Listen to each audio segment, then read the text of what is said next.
Evangelho de João, no capítulo 3,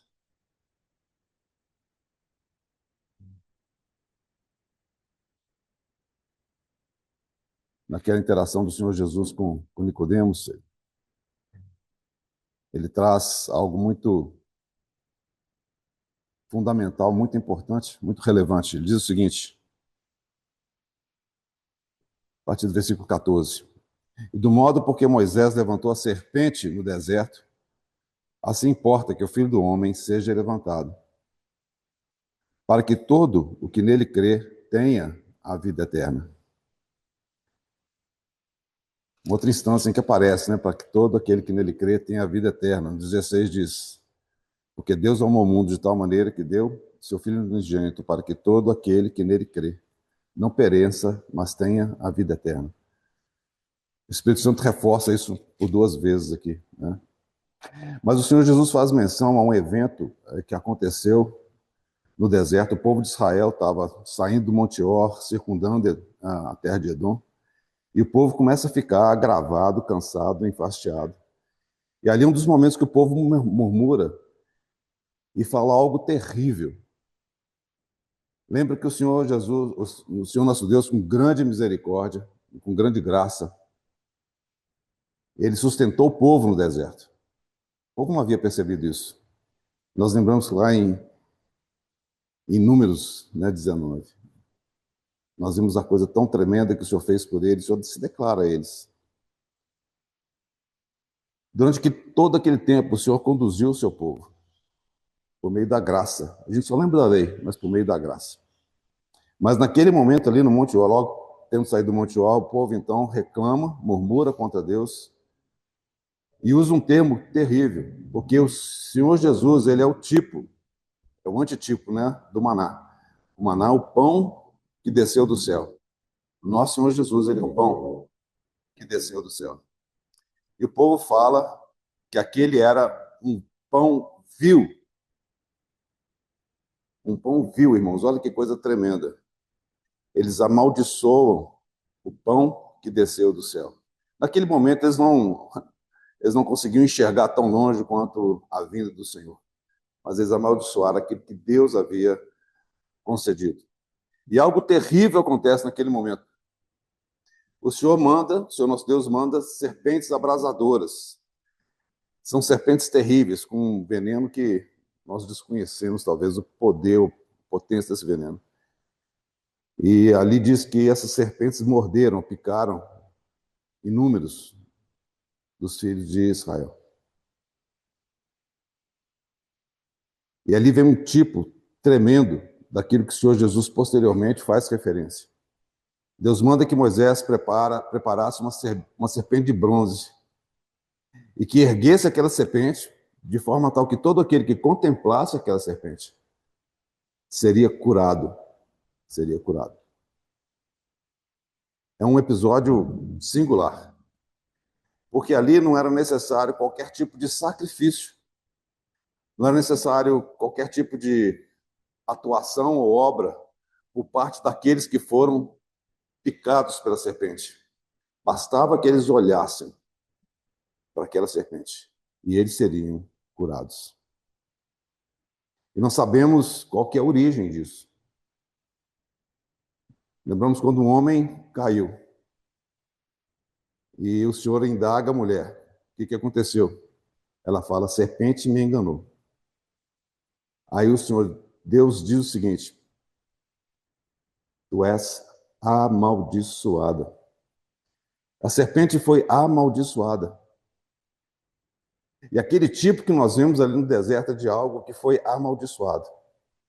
E o Senhor Jesus, ele se coloca na posição daquela serpente, não porque ele tivesse dolo, não porque ele tivesse pecado, não porque ele fosse impuro, mas por causa de você e de mim, ele foi amaldiçoado. E lá em Gálatas nós lembramos que o próprio Senhor Jesus, ele foi feito pecado por nós.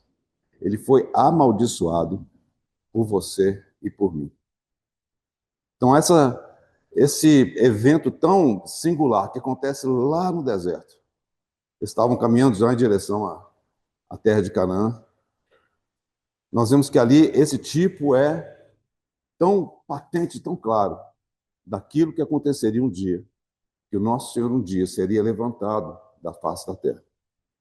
Ele seria levantado de tal forma que todo aquele que contemplasse o Senhor, que cresce nele, seria salvo. E dessa forma, seríamos curados daquela maldição, que é o pecado. Então, irmãos e irmãs, se hoje nós estamos aqui para poder lembrar dessa obra feita, cabal, completa do Senhor, ele foi feito pecado por você e por mim. Ele foi amaldiçoado por você e por mim, para que hoje nós pudéssemos estar aqui juntos ao redor dessa mesa, lembrando desse sacrifício e glorificando o seu nome, elevando o seu nome, bendizendo o seu nome, porque ele é digno. A maldição que pesava sobre nós, a condenação que pesava sobre nós, já não existe mais, irmãos. Não pesa sobre nós qualquer condenação.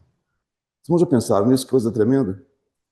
Acho que nós talvez não temos a dimensão do tamanho dessa condenação, do tamanho dessa maldição.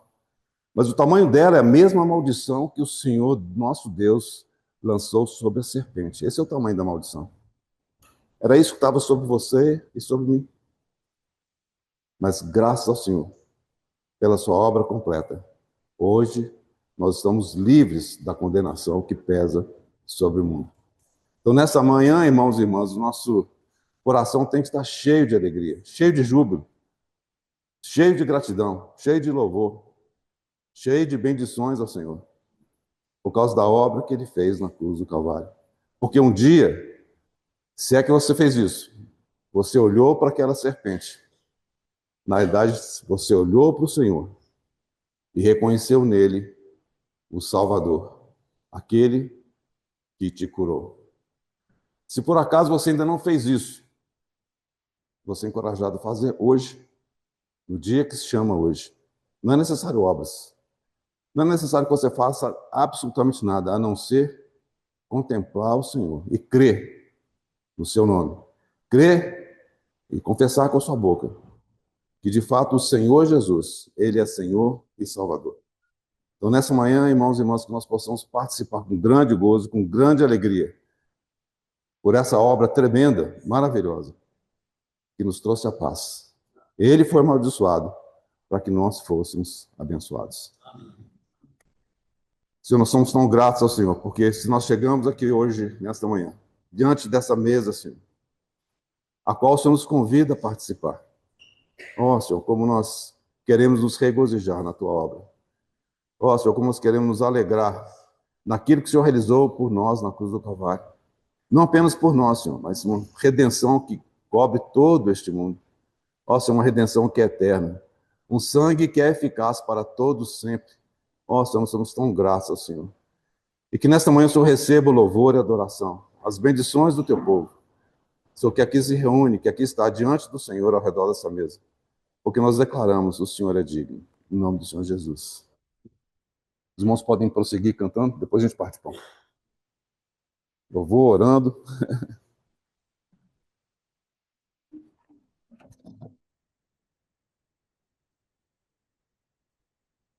Isto é o meu povo, que é dado por vós. Fazer isso em memória de mim. Por semelhante modo, depois de haver ceado, tomou também um cálice, dizendo: este cálice é a nova aliança no meu sangue. Fazei isso todas as vezes que o beberdes em memória de mim. Porque todas as vezes que comerdes este pão e beberdes o cálice, anunciais a morte do Senhor, até que ele venha. Por isso, aquele que comer o pão ou beber o cálice do Senhor indignamente, será réu do corpo e do sangue do Senhor. Examine-se, pois, o homem a si mesmo, e assim coma do pão e beba do cálice. Pois quem come e bebe sem discernir o corpo, come e bebe e juízo para si. Nós estamos aqui exatamente fazendo esse memorial, lembrando o Senhor. Partindo o pão, tomando o cálice, fazendo memória a Ele até que Ele venha. Esse é um mandamento do Senhor, e uma bênção. uma grande bênção, né? Para podermos participar da mesa que o Senhor prepara para nós. Mas há algo importante aqui. Participam dessa mesa todos aqueles, e somente aqueles que foram redimidos pelo Senhor. Esse é o único critério, irmãos. Se você creu no Senhor Jesus, se você nasceu de novo, segundo as Escrituras nos falam, se você confessou o Senhor como seu Senhor e Salvador, Ele te convida a participar. É Ele quem convida. Nós somos irmãos ao redor dessa mesa, mas é o Senhor quem a preside. Mas se você ainda não creu, se você ainda não confessou o nome do Senhor, não participe. Porque existe algo muito sério.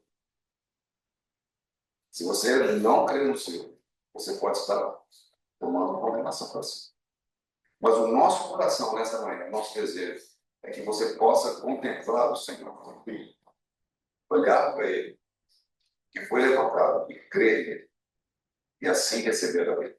Então, todos aqueles que foram redimidos pelo Senhor são convidados por Ele a participar desse momento, em memória do Senhor, fazendo isso em memória dele. Amém. Bom dia, irmão. Bom dia. Quando Paulo, em 2 Coríntios 5,19, ele fala do ministério de reconciliação, né? Ele fala que Deus, em Cristo, estava reconciliando o mundo, não imputando aos homens as transgressões. E ontem eu ouvi um irmão falando sobre essa questão da graça, de forma que comunicou meu coração de forma tão profunda. Ele deu um exemplo muito básico do nosso viver diário, que é um flanelinha quando cuida do nosso carro na rua. Quando você chega, você sabe que ele não cuidou do seu carro, mas mesmo assim, você dá um dinheiro para ele. Isso é graça, né? Pelo menos aos meus olhos, é um favor não merecido, não é? Mas conosco e com o Senhor foi muito maior que isso. A história foi que esse flanelinha, além de não olhar o seu carro, ele riscou todo o seu carro. E aí você entrega um dinheiro para ele. Irmãos, nós tínhamos muitas ofensas contra o Senhor, muitas transgressões. Então a graça é muito mais do que um favor imerecido. É demérito, é ofensa. Ó Senhor, irmãos, e assim, eu tenho orado muito ao Senhor para que essas verdades tão fundamentais, elas sejam revitalizadas no meu coração. Quando Paulo, ele orava para os Efésios, lá no capítulo 1, quando ele pedia ao Senhor que eles pudessem ter espírito de revelação e de sabedoria em pleno conhecimento dele. Já no capítulo 3, ele orava para que Cristo habitasse pela fé no coração deles, para poderes compreender. Irmãos, é tão maravilhoso o Senhor poder nos dar assimilação da sua palavra. Porque é a assimilação que nós vamos, de fato, tocar nessas verdades espirituais. Nós aprendemos, né, mais uma vez nessa conferência, que quando Paulo estava falando ali, né, que habite Cristo no coração deles, aí a gente pergunta, né, por que ele estava falando ali para irmãos, para crentes, na igreja em Éfeso, por que ele falava que Cristo habite em vossos corações? Então a gente viu que habitar é muito mais do que a gente pensa. Habitar é entrar profundo. Habitar é, na verdade, encher de forma plena, ocupar o espaço, a liberdade, todo o governo do nosso ser. E quando você assimila, né, a palavra do Senhor, ele, de fato, revitaliza aquilo que já foi depositado no nosso coração. E aí, quando a gente fala de coração, a gente sempre liga coração com emoção, é ou não é? Com emoção. Principalmente as mulheres, né? São mais emocionais, choram com mais facilidade. Mas é incrível que essa parte da alma, a emoção, talvez seja a primeira a ser conquistada mais facilmente. Porque basta a gente, às vezes, ouvir um hino, uma música mais melódica e a nossa emoção já se rende, né? Nós já choramos. Mas também nós aprendemos nessa conferência que coração não é emoção. Coração é uma parte. Na verdade, coração ela é mente, vontade, emoção, mais consciência, que é parte do espírito. Olha como que isso é maravilhoso. Então, quando nós falamos que Cristo habite no nosso coração, irmão, nós estamos falando algo muito profundo. E, de fato, irmãos, o Senhor tem nos dado a oportunidade de vivermos a vida da igreja de forma onde que nós não olhamos apenas para nós, mas para uns aos outros, uns para os outros e pelos outros. Essa, irmã, é a vital vida da igreja, onde que ela é indissolúvel. E eu tenho ficado tão maravilhada com tudo isso, porque quando o irmão ele leu lá em Romanos 12:16, ele fala assim, olha, tenhais o mesmo sentimento uns para com os outros. No lugar de seres orgulhosos, condescendei com o que é humilde. Ó Senhor, que o Senhor realmente, irmãos, nos dê assimilação de toda essa palavra. Porque quando ele falou o que é humilde, é condescer com aquilo que é humilde. É assumir um caminho mais baixo. Puxa, como nós vamos andar nesse caminho, irmãos, se não tivermos o exemplo como Cristo é? Ele é o humilde. Não foi isso que ele fez, né, lá na lavagem dos pés dos discípulos, né? Colocando ali o avental de servo. Oh, Senhor, outra coisa que me tocou profundamente. O avental, ele servia para duas coisas. Ele servia para identificar o servo. Maravilhoso, né? Dentro de uma mesa, você não precisava perguntar assim, quem é o servo? O avental, ele identificava quem era o servo. E outra coisa era que o avental, ele servia para mantê-lo limpo enquanto servia. Puxa, que revelação, irmãos. E é isso que o Senhor quer fazer em nós. E eu tenho orado e que o Senhor realmente, irmãos, tenha misericórdia de nós, para que possamos reunir todas essas verdades, tudo isso que tem sido plantado no nosso coração, e que possamos ir diante dele, aos pés dele, quedar aos pés dele. Porque sem esse quedar, sem esse tempo gasto aos pés do Senhor, nós jamais vamos assimilar essas verdades. Essa foi a boa parte de Maria. E essa jamais lhe será tirada.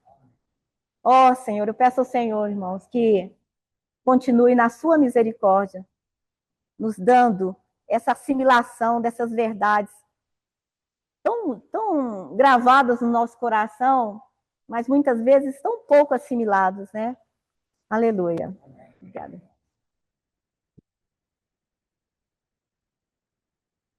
Irmãos, nós damos muitas graças ao Senhor por esse tempo que nós passamos juntos. ali em Fortaleza. Fortaleza é um lugar bem distante. E é custoso chegar até lá. Mas valeu a pena. As palavras que foram ministradas aos nossos corações foram palavras celestiais, exortação forte do Senhor para o tempo que a gente vive. Basicamente, nós vimos 2 livros nessa conferência. Nós vimos o livro de Coríntios, 2 Coríntios, que é uma biografia do nosso irmão Paulo, que é uma apresentação da pessoa de Paulo, e nos mostra as suas credenciais como servo de Deus, forjado para o ministério. E Paulo, é o nosso modelo, o modelo que foi forjado, um servo que foi forjado pelo Espírito do Senhor para servir no ministério. E esse irmão, ele foi nos dado pelo Senhor como modelo. Então, no livro de 2 Coríntios, nós vimos esse desenvolvimento desse trabalho de Deus na vida do nosso irmão, essa forja. E realmente foi um irmão que foi forjado, foi um servo, um escravo que foi forjado para servir no ministério, para servir o Senhor e a igreja. E nós vemos também o livro de Romanos, o livro de Romanos como o Evangelho de Deus, o Evangelho das misericórdias de Deus. E, irmãos, foi assim palavras de 2 irmãos que se completaram, né, de uma maneira muito especial e que fundiram em uma só mensagem. Não foram duas mensagens. Cada irmão tinha um encargo, mas os 2 encargos foram uma só mensagem. A mensagem de forjar servos de Deus para a proclamação do seu evangelho. Então, os irmãos, vamos abrir as nossas Bíblias. Eu vou me deter um pouquinho mais em Romanos, Romanos capítulo 2, versículo 1 e 2. Romanos capítulo 12. Romanos capítulo 12, versículos 1 e 2.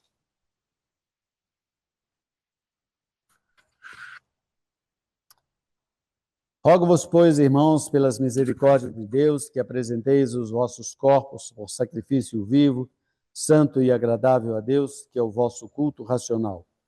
E não vos conformeis com este século, mas transformai-vos pela renovação da vossa mente, para que experimenteis qual seja a boa, agradável e perfeita vontade de Deus.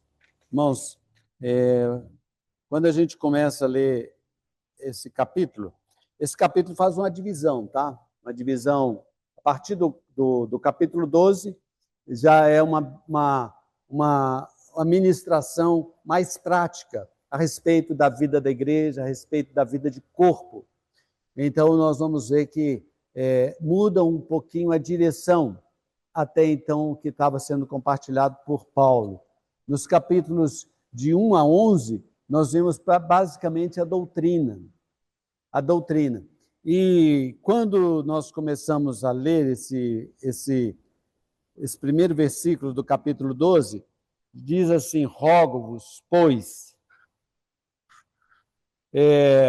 Essa palavra rogo-vos, ela é uma palavra interessante, porque a gente sempre reporta ao apóstolo Paulo, mas como o irmão já compartilhou certa vez, e eu achei muito interessante, não é Paulo que está falando aqui, é o próprio Espírito Santo, é o próprio Deus que está fazendo esse rogo. Esse rogo aqui é tipo uma súplica, mas é uma súplica com autoridade. É um pedido que o próprio Espírito de Deus nos faz. O próprio Espírito de Deus que nos faz. E quando ele passa para a segunda palavrinha aí, ou terceira palavrinha, rogo-vos, pois, essa palavrinha, pois, ela é interessante, porque ela nos faz voltar lá atrás, para todo o Evangelho. Né? E ele explica isso quando ele fala assim, pelas misericórdias de Deus. Não é pela misericórdia de Deus, é pelas misericórdias de Deus. E que venha a ser esse pois e essas misericórdias de Deus. É tudo o que foi falado, tudo o que foi escrito até o capítulo 11 do livro de Romanos. Então, quando nós começamos a ler o Evangelho, essa carta que Paulo escreveu, nós vamos ver que essa carta, ela nos fala sobre o Evangelho que foi prometido dos séculos e das gerações, a respeito do seu filho, Jesus, que nasceu da descendência de Davi, e ele é o Filho de Deus. No capítulo 1, nós vemos ainda que esse Evangelho, ele tem o poder de salvação. Ele é poderoso para nos salvar tanto gentios quanto romanos, tanto gentios quanto judeus. No capítulo 2, no capítulo 3, nós vemos que toda a humanidade, incluindo aí gentios e judeus, estavam sob condenação. Todos nós estávamos sob condenação. Nós estávamos sob ira de Deus. Mas, a partir do capítulo 3, nós vemos que o Senhor veio para nos salvar. Se nos é apresentada a justificação. O Senhor Jesus, vamos abrir lá em Romanos capítulo 3, versículo 21.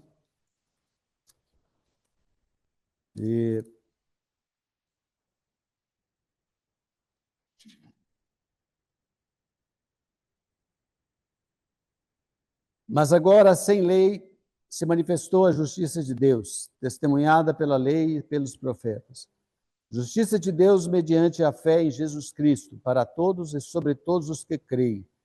Porque não há distinção, pois todos pecaram e carecem da glória de Deus, sendo justificados gratuitamente por sua graça, mediante a redenção que há em Cristo Jesus. Então, o apóstolo, ele anuncia este evangelho, o evangelho da justificação. Deus nos declara justos pela fé na pessoa e obra do Senhor Jesus.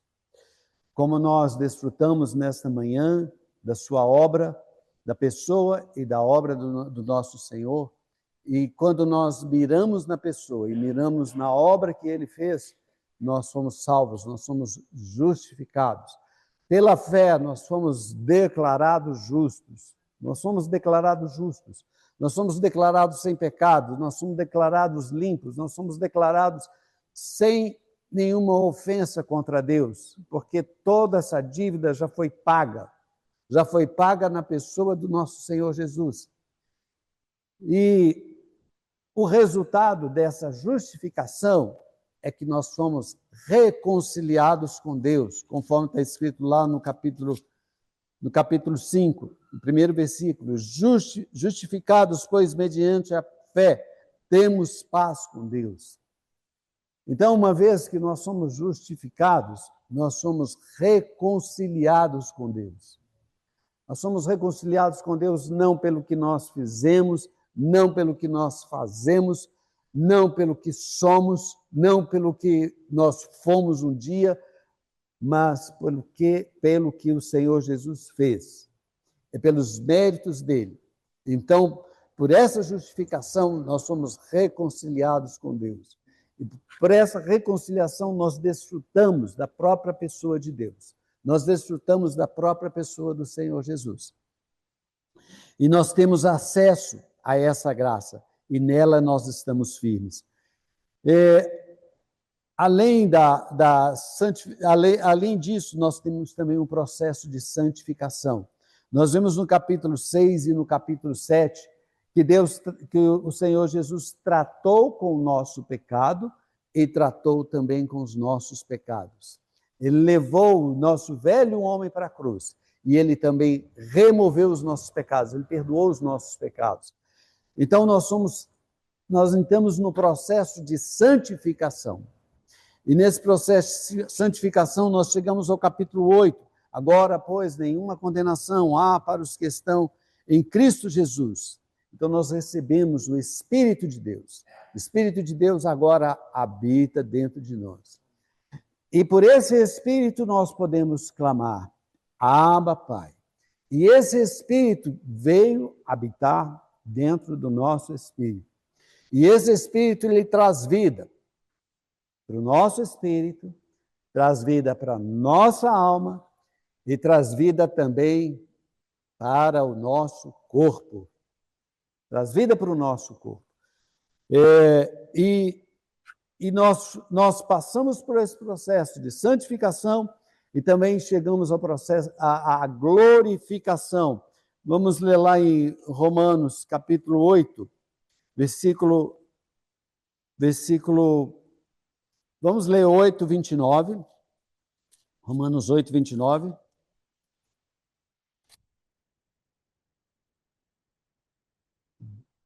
Porquanto aos que de antemão conheceu, também os predestinou para serem conformes à imagem de seu Filho, a fim de que ele seja primogênito entre muitos irmãos.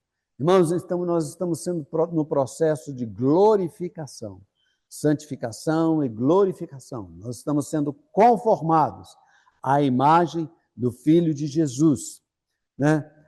Vamos ver lá em Romanos 8, 31 a 35. Além de estamos nesse processo de glorificação, nós também somos herdeiros de Deus. E nós somos ligados ao Senhor, ligados a Deus pelo amor de Deus. Que diremos, pois, versículo 31, que diremos, pois, à vista destas coisas? Se Deus é por nós, quem será contra nós? Aquele que não poupou o seu próprio filho, antes o entregou por todos nós, porventura não nos dará graciosamente com ele todas as coisas? Quem tentará acusação contra os eleitos de Deus? É Deus quem os justifica, quem o condenará. É Cristo Jesus quem morreu, ou antes quem ressuscitou, o qual está à direita de Deus e também intercede por nós. Quem nos separará do amor de Cristo? Será tribulação, angústia, perseguição, fome ou nudez, perigo ou espada?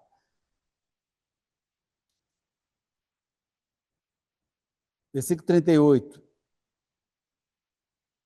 Porque eu estou bem certo de que nem a morte, nem a vida, nem os anjos, nem os principados, nem as coisas do presente, nem as do porvir, nem os poderes, nem altura, nem profundidade, nem qualquer outra criatura poderá separar-nos do amor de Deus que está em Cristo Jesus, nosso Senhor. Agora vamos lá no capítulo 11.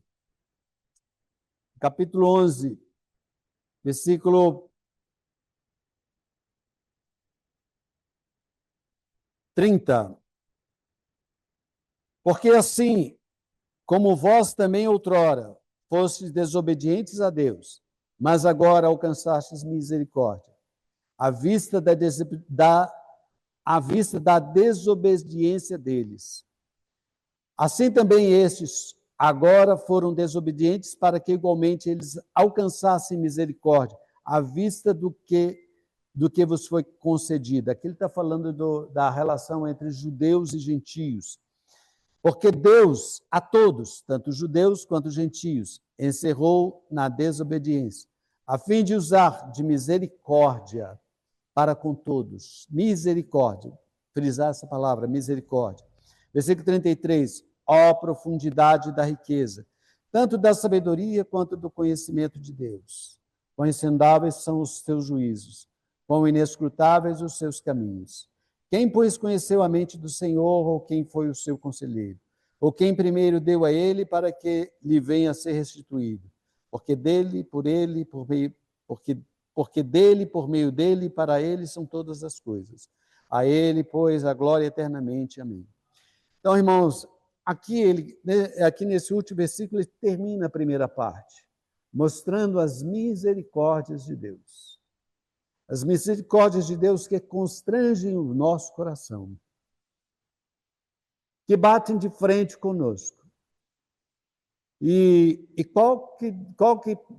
depois que Paulo falou de todas essas misericórdias, dizendo que nós estávamos condenados, mas que há um evangelho, há uma boa nova, e essa nova anuncia a pessoa de Jesus, e essa pessoa de Jesus nos traz a justificação, nos traz a reconciliação com Deus, nos traz a santificação, ou seja, uma união orgânica com o próprio Deus. O próprio Deus habitando dentro de nós.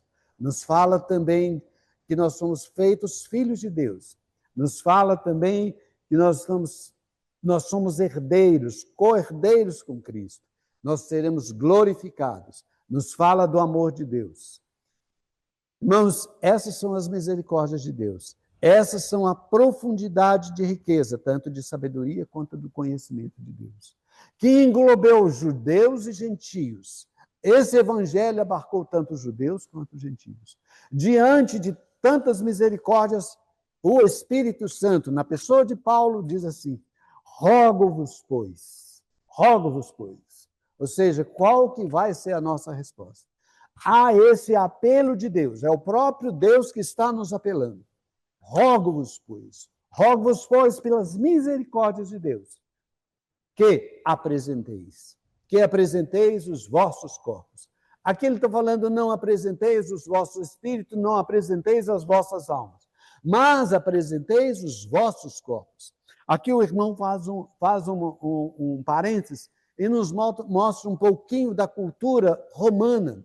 Em Roma, naquela época, havia pelo menos de 30% a 50% de escravos.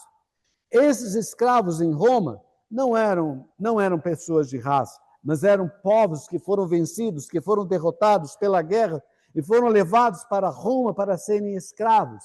Eram pessoas estudadas, pessoas que tinham alguma profissão, que sabiam fazer alguma coisa e serviam como escravo. Eles tinham o seu amo. E diariamente, esses escravos tinham que se apresentar aos seus amos. Eles tinham que apresentar aos seus amos e perguntar aos seus amos: o que você quer que eu faça? Eu estou me apresentando ao seu serviço. Eu estou me apresentando à sua disposição para o que você quiser, o que você precisar de mim. Os meus pés, as minhas mãos, os meus olhos, o meu ouvido, tudo está à sua disposição. Então ele se apresentava ao seu amo. Então, Paulo faz esse paralelo para nos mostrar que hoje também nós somos escravos de Cristo. Nós fomos libertados da escravidão do pecado. O nosso amo, antes de sermos libertados, era o pecado, era o próprio diabo, era Satanás, que mandava na nossa vida. E nós os apresentava os nossos membros para o pecado. E servia com os nossos olhos, com a nossa boca, com os nossos ouvidos, com todos os nossos membros, nós servíamos ao nosso amo, que era o nosso pecado. Mas agora nós somos libertados desse amo e temos um novo amo, que é o nosso Senhor Jesus. E a esse novo amo nós precisamos, diariamente, irmãos, nos apresentar. Aqueles escravos em Roma, eles tinham essa rotina diária de se apresentar diariamente ao seu amo. E ao seu amo ele servia. E agora que nós somos transportados do reino das trevas para o reino do Filho do seu amor, onde nós temos um Senhor, nós somos escravos desse Senhor.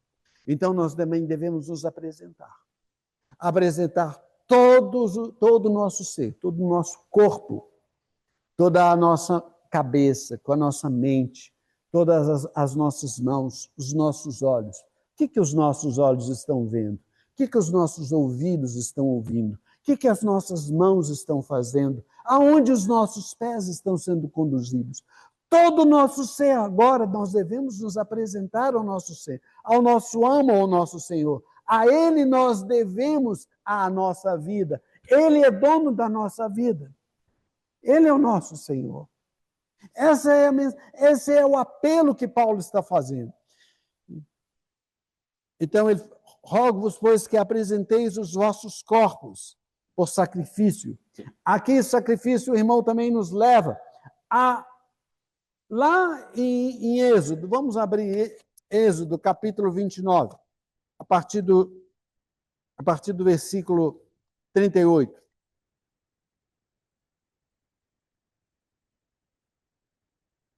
Quando Paulo fala assim, apresentei os vossos corpos por sacrifício, o irmão nos chamou a atenção que provavelmente o que Paulo estava tendo em mente era exatamente esse trecho que nós vamos ler agora, a partir do versículo 38. Aqui ele está falando de ofertas contínuas, de holocausto contínuo. Holocausto é aquele animal que era oferecido inteiro ali sobre o altar e era queimado totalmente. E aquela oferta era feita pelo menos 2 vezes ao dia, uma pela manhã e outra ao pôr do sol. Pela manhã, quando o sol raia, ele deveria apresentar. E quando o sol se põe, ele deveria apresentar também esse holocausto. Amanhã e à tarde. Era holocausto contínuo, era uma oferta contínua. Isto, versículo 38, isto é o que oferecerei sobre o altar, 2 cordeiros de 1 ano, cada dia, continuamente. Um cordeiro oferecerás pela manhã e o outro ao pôr do sol. Com o cordeiro a 10ª parte de uma éfa de flor de farinha, amassada com a 4ª parte de um rim de azeite, para libação, e para libação a 4ª parte de um rim de vinho. Irmãos, aqui nós vemos um cordeiro sem defeito, de 1 ano, deve ser oferecido com um éfa de flor de farinha. A éfa de flor de farinha fala sobre a humanidade elevada do nosso Senhor Jesus. E o azeite fala do Espírito Santo. E o rim fala da plenitude da vida. E o outro cordeiro oferecerás ao pôr do sol, como oferta de manjares. A mesma coisa que foi feita pela manhã, faz à tarde. E essa oferta, ela é de aroma agradável. Aroma agradável. Oferta queimada ao Senhor. Este será o holocausto contínuo por vossas gerações. Por toda a nossa geração, nós temos que oferecer esse holocausto. À porta da tenda da congregação, perante o Senhor, onde o Senhor nos encontra, Ele fala conosco. Ele vem falar conosco. Ali virei aos filhos de Israel, para que por minha glória, o Senhor aparece com a sua glória para nós. E nós contemplamos a glória do Senhor. E na sua glória nós somos santificados. Por minha glória sejam santificados. À medida que nós vamos vendo a glória do Senhor, nós somos santificados. Consagrarei a tenda da congregação e o altar, e também santificarei Arão e seus filhos, para que me oficiem como sacerdote. Consagração para o serviço. E o Senhor vai habitar no nosso meio. E Ele será o nosso Senhor. Ele que nos tirou da terra do Egito. Então, irmão, com esse pano de fundo, ele diz assim, esse é o nosso sacrifício. E ele fala assim, lá em Romanos 12, fala assim, oferecer o nosso corpo por sacrifício vivo.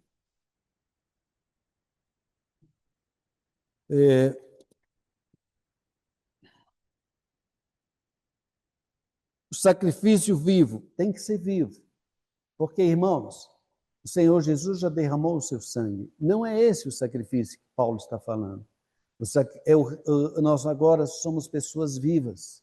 O Espírito de Deus já nos vivificou todo o nosso ser, até mesmo o nosso corpo mortal ele tem vivificado. Então é um sacrifício vivo, ele é santo, ele é agradável a Deus. Esse é o nosso culto racional. Irmãos, uma palavra, o nosso irmão Mário, hoje cedo, talvez ele não sei se ele vai se lembrar, mas ele falou uma palavrinha que me chamou bastante atenção. Ele falou, vocês já pensaram nisso? Você já pensou nisso? Você já pensou? Irmãos, durante o tempo que nós estamos fazendo o sacrifício, esse sacrifício nós devemos pensar. Esse racional está ligado à nossa razão, à nossa inteligência, à nossa capacidade de pensar. E a palavra de Deus é o Logos de Deus. E toda a verdade é o Logos de Deus. E o original aqui é lógicos. Ou seja, a nossa razão está ligada diretamente às verdades de Deus. Se nós considerarmos, se nós pensarmos, se nós meditarmos na palavra de Deus, isso vai fazer um efeito tremendo. Ou seja, nós precisamos pensar nessas coisas. Não fazer de uma maneira automática. Não fazer um culto na base do delírio. Nossa fé não é um pulo no escuro. É uma fé racional. Ao longo de todo o livro de Romanos, nós vemos um movimento racional, mostrando que nós estávamos perdidos, carecíamos de salvação. Deus teve misericórdia de nós, enviou o seu Filho, nos justificou, nos reconciliou, nos santificou, nos glorificou, e nós estamos ligados a Ele. É um processo racional. Então, durante o culto que nós oferecemos a Deus, deve ser um culto racional. À medida que você oferece o seu corpo, você também deve oferecer a sua alma de uma maneira racional, considerando, meditando, entendendo, penetrando, indo às profundezas da verdade, tomando toda a revelação de Deus. Versículo 2: e não vos conformeis com este século. Aqui, irmãos, continua a questão da nossa mente. Não vos conformeis. Ontem a nossa irmã estava compartilhando conosco, falando sobre conformar. Conformar é alguma coisa externa. Por exemplo, a irmã estava dando o exemplo de televisão, assistir um programa de televisão. À medida que você assiste um programa de televisão, você, de certa forma, está sendo conformado. Conformado ao mundo. Às vezes a sua ética, ela fica relativizada. A sua justiça fica relativizada. Os seus conceitos ficam mudados. Porque você está sendo conformado com esse mundo, à medida que você está ouvindo diante da televisão. E no mundo nós somos conformados de uma maneira exterior. Mas Paulo nos orienta para que não sejamos conformados com este século. Este século é terrível, irmãos. Esse século de hoje que nós vivemos, esse mundo da cultura, da política, do social é terrível, da comunicação. Nós temos que tomar cuidado para não ser conformados com este século, mas ser transformados. Conformado é uma coisa, transformado é outra. Conformado é alguma coisa que ocorre no nosso exterior, mas transformado é alguma coisa que ocorre no nosso interior. É alguma coisa que ocorre de dentro para fora. A conformação vem de fora para dentro, mas a transformação ela vem de dentro para fora. Ela começa a partir do nosso espírito e ela vai para a nossa alma e vai para o nosso corpo. É uma transformação. Transformar, e ela ocorre pela renovação da nossa mente. A mente aí é nous. Nous é a nossa alma. A nossa alma que está sendo transformada, santificada pela renovação. A renovação aqui não é renovar coisas velhas. Não é renovar coisas iguais. Não é renovar coisas terrenas. Mas é renovar coisas novas. Coisas diferentes, coisas superiores. Renovar a nossa mente na palavra de Deus. Nós devemos meditar, considerar, gastar tempo com a palavra de Deus. Para quê? Para que experimenteis qual seja a boa, agradável e perfeita vontade de Deus. esse experimentar aqui tem um detalhe importante. Muitas vezes nós queremos ter experiências com Deus. Às vezes até mesmo nós perguntamos às pessoas, você tem alguma experiência com Deus? Se você quer ter experiência com Deus e obedecer a Deus e seguir a vontade de Deus e ver a revelação de Deus e ver a obra de Deus na sua vida, você tem que ser renovado na sua mente. Aí você vai ganhar experiência. E quando você ganhar experiência, você vai provar, nós vamos provar que a vontade de Deus é boa. Muitas vezes nós temos medo da vontade de Deus. Muitas vezes nós temos medo do nosso Senhor. Medo de nos entregarmos, de nos consagrarmos a Ele. O que Ele vai fazer da minha vida? O que Ele vai me pedir que eu não vou dar conta? Mas aqui nos fala que a vontade de Deus, ela é agradável, ela é perfeita, ela é boa. Então, irmãos, acho que ainda dá tempo para o Rogério ou o Saulo compartilhar. É isso que eu gostaria de trazer para os irmãos, que eu ganhei, porque acho que ainda tem muita coisa para ser compartilhada. Irmãos, de fato, o Senhor tem falado em toda a terra, né? Louvado seja o Senhor por isso. E nós, por estarmos nessa conferência e essa tecnologia de poder também transmitir, né? Para toda a terra, alcançando os corações que o Senhor quer alcançar através desses vasos, né?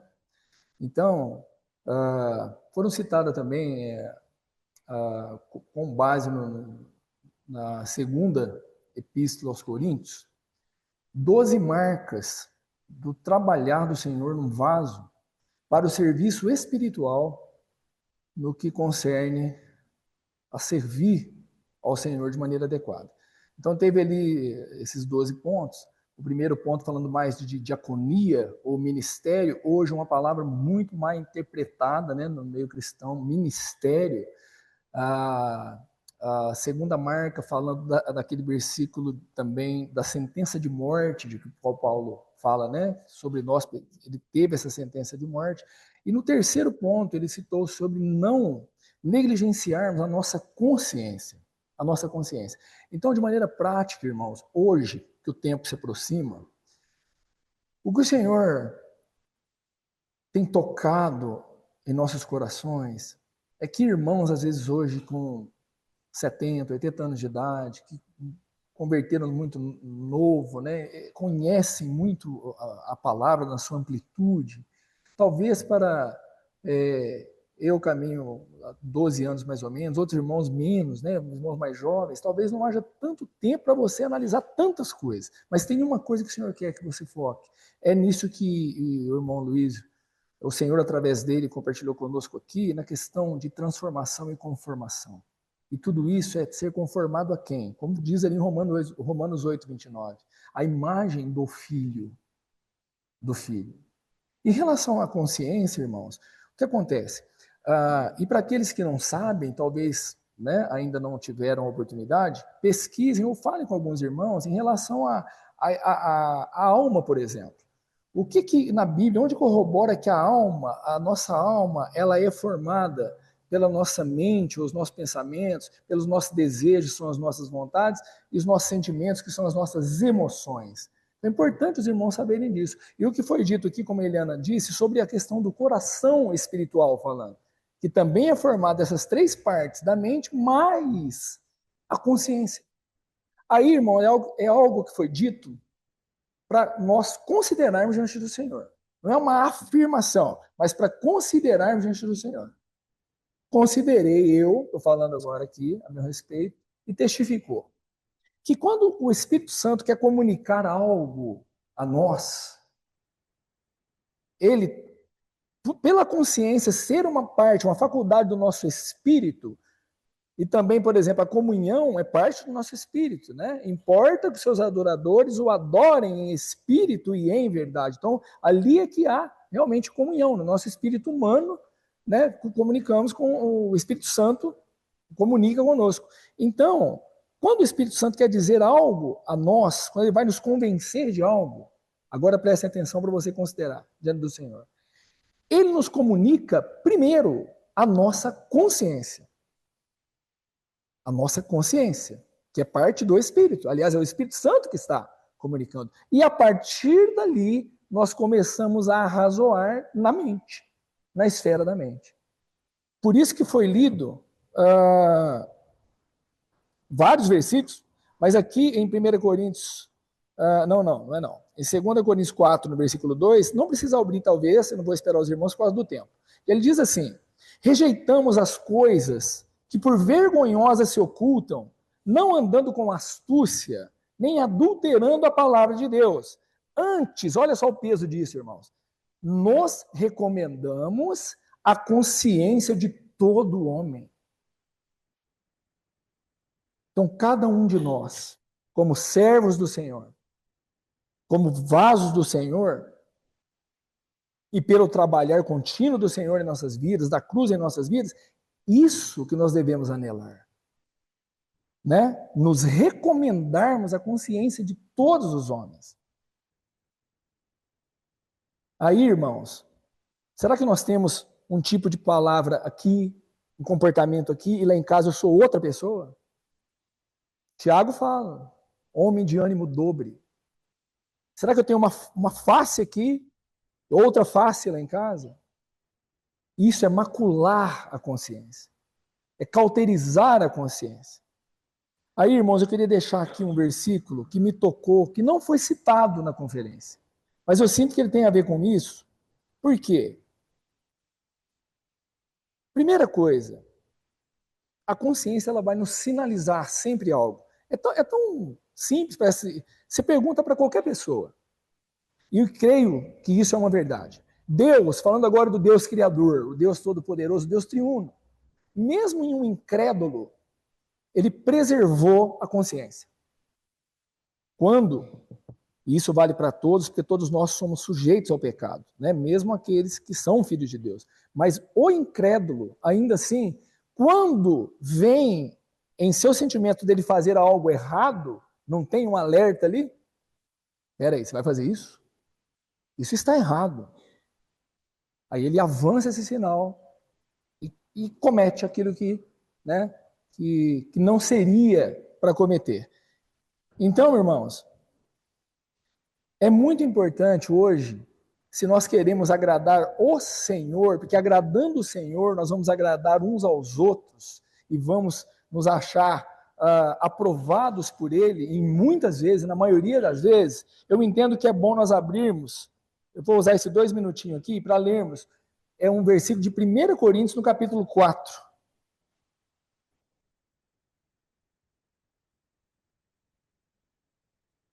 1 Coríntios, capítulo 4, no versículo 5. Irmãos, nós somos muito rápidos em responder as coisas. Sabe por quê? Nós temos toda opinião formada sobre todas as coisas. Eu digo isso no dia a dia, porque aqui, diante da mesa do Senhor, nós já temos caminhado com Ele há algum tempo, nós temos uma reverência pelo Senhor, e louvado seja o Senhor por isso. Ele tem nos tocado por isso, com essa realidade. Mas quando nós saímos daqui, parece que nós vamos perdendo essa realidade. O temor, né? O tremor diante dessa realidade que foi consumada por nós. Então, em 1 Coríntios, no capítulo 4, versículo 5, eu não vou dentro do contexto, porque aqui Paulo está falando algo em relação a julgar ele ou eles, os apóstolos, e estava falando da volta, sim, do Senhor. Mas olha só como isso pode ser aplicado para nós nas questões dos nossos arrazoamentos, quando a consciência fala aqui aos nossos corações sobre o que fazer ou não. Olha só. Portanto, nada julgueis. Essa palavra, irmãos, nada julgueis, ela pode ser julgar mesmo, mas também você pode traduzi-la e pode pesquisar também, fazer sua pesquisa.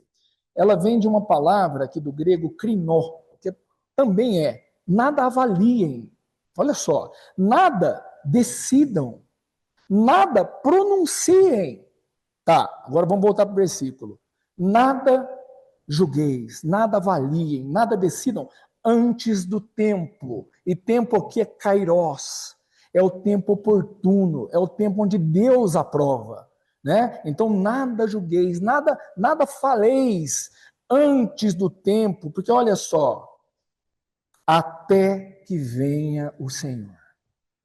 Então, às vezes, irmãos, dentro de nós, eu tenho vontade de falar algo, que mesmo se vai ferir alguém, eu vou expor a minha opinião, sim. Mas olha só, se eu esperar e considerar que esperar no Senhor, a qual não somente, olha o que ele vai fazer com isso, trará plena luz as coisas ocultas das trevas. Irmãos, nós, dessa vida de pecado que é em nós, é pura treva, né? Então, se nós considerarmos isso, a qual o Senhor não somente trará à plena luz as coisas ocultas das trevas, mas também, olha só, manifestará os desígnios ou as intenções do quê? Dos corações.